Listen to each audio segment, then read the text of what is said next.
నమస్కారం. రేష్మ వాళ్ళ ఆయన మాట్లాడుతున్నాను. నేను డ్యూటీకి పోయిన తర్వాత నా బిడ్డకి యాక్సిడెంట్ జరిగిందని చెప్పినారు. నేను సడన్గా రాలేకపోతుంది. రెండోది ఏమంటే నేను అంత డబ్బు కూడా నా దగ్గర లేదు కాబట్టి సహాయపడేవారు ఉంటే నా బిడ్డని ఎత్తుకుని అందరూ గవర్నమెంట్ హాస్పిటల్ పోయినారు. గవర్నమెంట్ హాస్పిటల్లో కాదని చెప్పేసి మళ్ళీ చిత్తూరు హాస్పిటల్ పంపించినారు. చిత్తూరు హాస్పిటల్ కూడా కాదని చెప్పేసి బిడ్డని రివర్స్ తీసుకువచ్చి పొలందల్లో వదిలేసినారు. ఆడ నుంచి మురుగన్నకి మన గంగమ్మ గుడి మురుగన్నకి మెసేజ్ పోయింది. ఈ రెండు ఆడవాళ్ళంతా పోయి చెప్పినారు. చెప్తే ఆయన వచ్చి ఏం జరిగింది, ఎట్లా జరిగింది అంటే ఈ మారి జరిగింది. కుట్టినవాడు బండి తోలినోడికి ఇన్సూరెన్స్ లేదు, లైసెన్స్ లేదు, బండికి ఇన్సూరెన్స్ లేదు. అట్లా బండిలో నా అల్లుడు పిలుచుకుని పోయి కింద పడిపోయినాడు.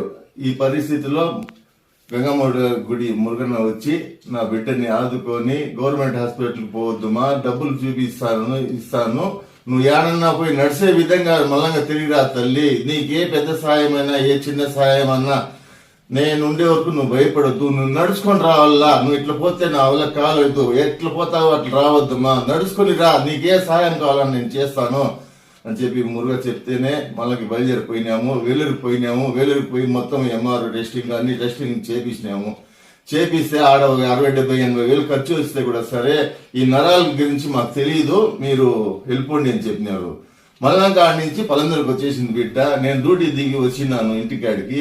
ఇప్పుడు నా బిడ్డని ఏడంటే ఆడ తీసుకుని పోయి ఎంత అయిపోయిందో అది ఎంత దూరమన్నా ఉంది ఇండియాలో, అంత దూరం తీసుకుని నా బిడ్డని కరెక్ట్ చేసి తీసుకొని రావాలని చెప్పేసి ఒక తండ్రిగా నేను నా బాధపడుతా ఉన్నాను. కానీ ఏమనంటే దీంట్లో ఆ గంగమ్మ తల్లి ఆ మురుగన్న నాకు సహాయపడతాడని చెప్పి చెప్తానే నాకు చాలా కొండంత ధైర్యం వచ్చింది. 2 లక్షల రూపాయలు చేతికి ఇచ్చి నువ్వు పో తల్లి చూపించుకొని రా, మడక నడుచుకొని రా తల్లి అని చెప్పినాడు. అదే సార్ నాకు 2,10,000 ఇచ్చినాడు. అదే సార్ నాకు అని చెప్పి నేను దాంట్లోనే పని అయిపోతుందంటే ఈ మాట జరిగింది, నరాల వీక్నెస్ వల్ల అది కాదు అని చెప్పేసినారు. మనకు వచ్చేసినాము. ఇంకా రేపు మేము వేరే జాగాలో పోతా ఉన్నాము బెంగళూరుకి.